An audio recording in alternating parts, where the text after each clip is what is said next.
Meu nome é Soraya Romina, sou pedagoga, especialista em educação, ex-presidente do Conselho de Política sobre Drogas de Belo Horizonte. Atualmente trabalho em uma escola pública de Belo Horizonte, dentro da Pedreira Padre Lopes. É muito importante a gente discutir a questão do crack nesse momento que a sociedade coloca em xeque os dispositivos que a gente tem na lei de tratamento das pessoas que fazem uso abusivo dessa droga. É um momento muito importante de esclarecimento da nossa sociedade.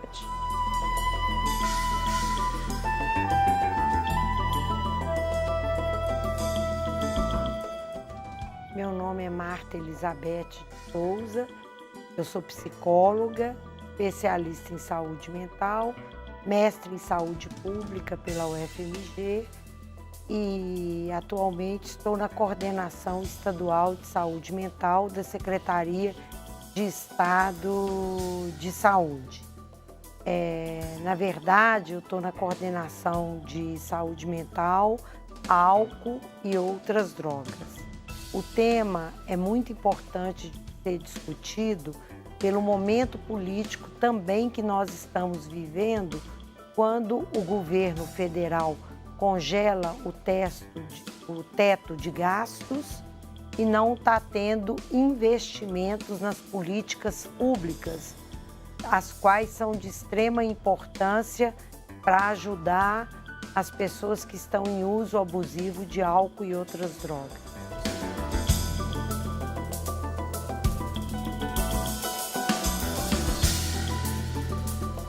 Meu nome é Regina Medeiros, eu sou antropóloga, professora do Programa de Pós-Graduação de Ciências Sociais, professora também do curso de Ciências Sociais e de Relações Internacionais da PUC Minas.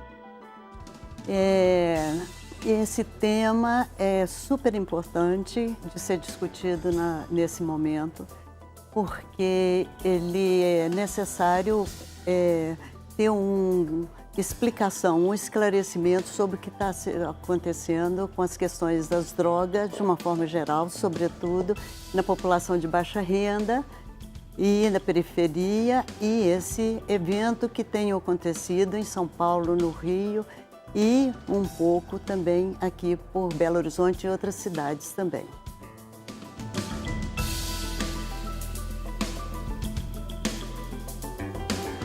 Eu sou Jair Stacanelli e está no ar o Horizonte Debate.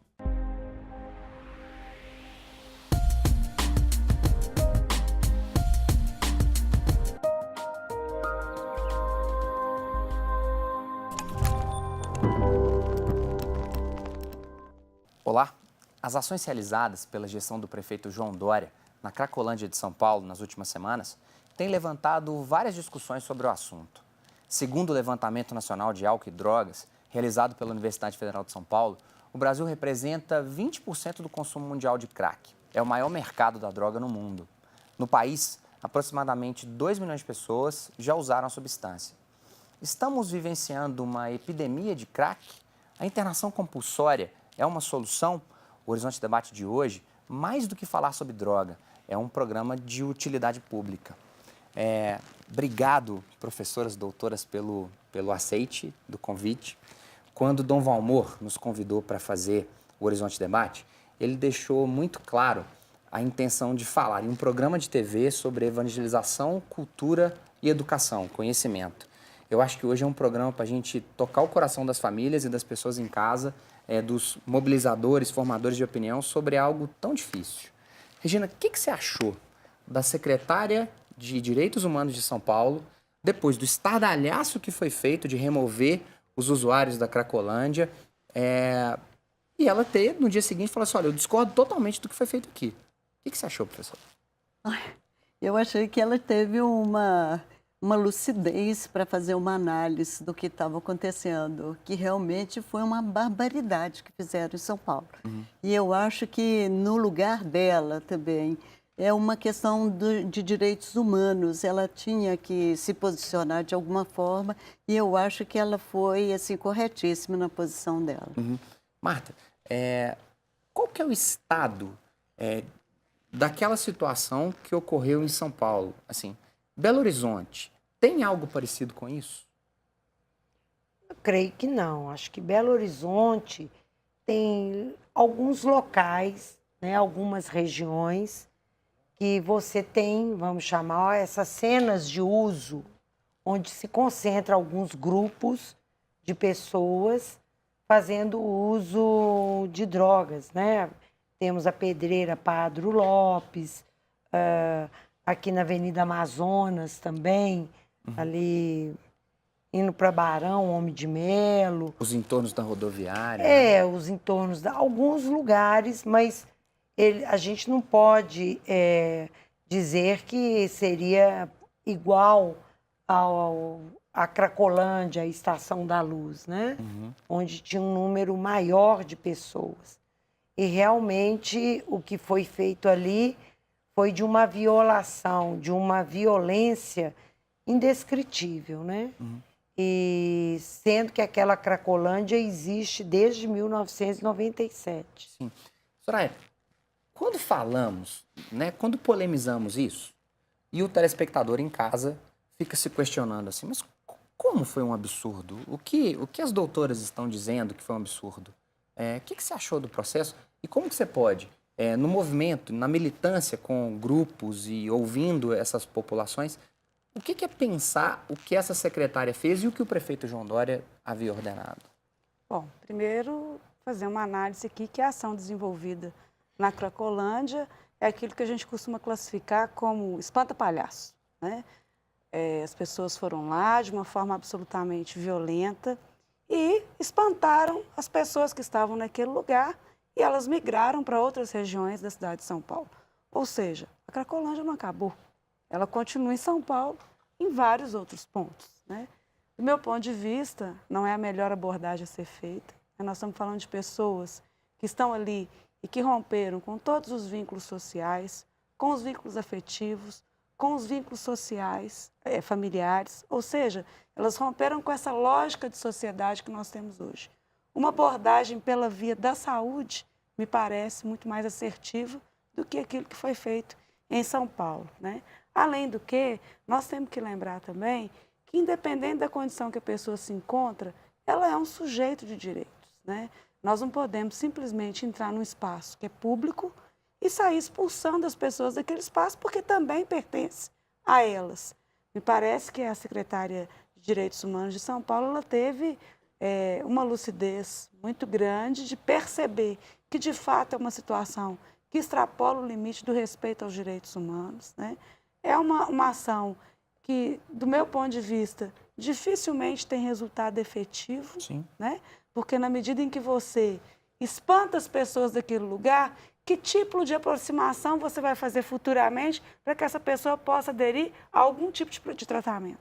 É muito difícil. O sujeito, de alguma forma, ele já fica, vou usar uma palavra aqui do vocabulário comum, ressabiado com o poder público. Puxa vida, a prefeitura chegou aqui, me espantou, agora chega e quer me ofertar algum tipo de tratamento? Dificilmente esse sujeito que se encontra ali numa condição de absoluta vulnerabilidade social vai acolher qualquer chamado. Professora Regina, eu vou estender o raciocínio que a senhora está colocando. O que seria, na sua opinião, como estudiosa do comportamento humano, o que seria o ideal nesse caso? Olha, o ideal nesse caso, especificamente de São Paulo, que você está Sim, dizendo, da Cracolândia. da Desse Cracolândia. centro onde o Estado é negligente, então você tem um gueto sem iluminação, sem segurança, sem saneamento. Para o ouvinte, né, para o telespectador da TV Horizonte entender, o centro de São Paulo, o centro velho de São Paulo, é ocupado por hordas de pessoas, usuárias de crack. Nós estamos falando aqui não dos 100, 200 do entorno da rodoviária, né, Marta? Mas nós estamos falando aqui de um número de 2.000 pessoas, 3.000 pessoas, que foram simplesmente espalhadas. Espalhar não é tratar. É claro. O que seria tratar essas pessoas? Pois então, é que, na verdade, tinha um projeto de braços abertos. Sim. Né? Esse projeto, então, ele era muito interessante, embora ele ainda tivesse, é claro, ainda é muito recente, e ele é de 2004, né? Então ele começa a tomar mais formas. O que se previa, o que a proposta do Braços Abertos era, então, deixar que aquelas pessoas fizessem as escolhas deles, né? E que eles pudessem resgatar a condição de vida deles ali ainda na Cracolândia. Então, quer dizer, tinha os trabalhos, né, muitos deles não tinham documentos, então o projeto Braços Abertos previa isso e previa também, mais do que isso, a moradia, alimentação e condições dignas de sobrevivência, como tem em outros países também, que já tem projetos muito parecidos com esse. Então, quer dizer, o que aconteceu é como se você tivesse entrado na sua casa, tá? A polícia entrado na sua casa, tirado seus filhos, as suas roupas, as suas coisas e jogado no meio da rua, sem direito a nada, de uma total violência e desmontado todo um projeto. Isso, nesse momento político, nós podemos pensar várias coisas, né? Então, quer dizer, a sua pergunta, o que seria o ideal? O que seria ideal é deixar as pessoas escolher aquilo que elas pretendem ou como elas querem viver. Não é assim, acabando com favelas, ou entrando nas favelas, ou entrando na Zona Sul e desmontando. Quem falou que a melhor alternativa para uma pessoa de Zona Sul é morar num apartamento? Né? Então, quer dizer, essas pessoas, é como se fosse uma invasão na maior intimidade das pessoas, desmontando famílias, amizades, trabalhos, documentos. Então, na verdade, o poder público, ele não tem direito de fazer isso com as pessoas. Agora, deixa eu só tornar, Marta, por favor, e na entrada do programa, na sua apresentação você coloca isso, tornar um pouco essa conversa mais complexa ainda para a gente destrinchar isso ao longo dos outros 2 próximos blocos.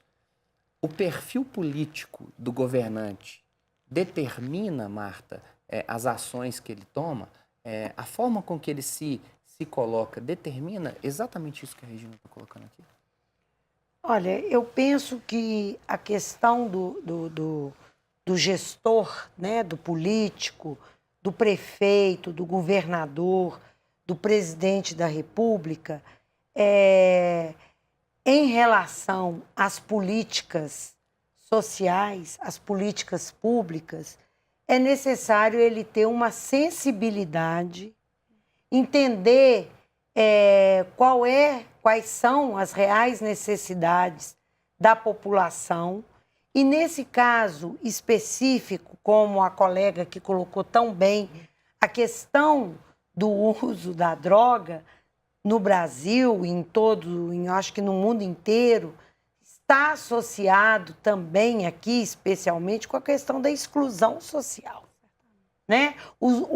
Onde estarão os usuários de crack, de cocaína, ricos ou de classe média alta? Eles estão internados em clínicas particulares, eles estão em casa, muitos estão usando e trabalhando, vivendo a sua vida. Então, em cima, né, da classe mais pobre, das comunidades, das pessoas com pouca perspectiva de projetos de vida, de inserção efetiva na sociedade, por meio de uma escola pública de qualidade, ofertas de trabalho, profissionalização, tudo isso é importante para uma pessoa, né? Mesmo que ela tenha dificuldades relacionais no seu seio familiar, que isso também atravessa, é muito importante a pessoa ter sentido para a vida. E é papel do poder público, é papel do governante oferecer essas condições para as pessoas. Eu quero, no próximo bloco, ser um pouco advogado do diabo, dar voz a algumas pessoas que têm falado e falado muito alto de dizer que esse discurso é um discurso inexistente, de dizer que esse discurso é um discurso vazio, que tem que internar mesmo e descer o porrete. Tá. Nós vamos para um breve intervalo. Voltamos daqui a pouco.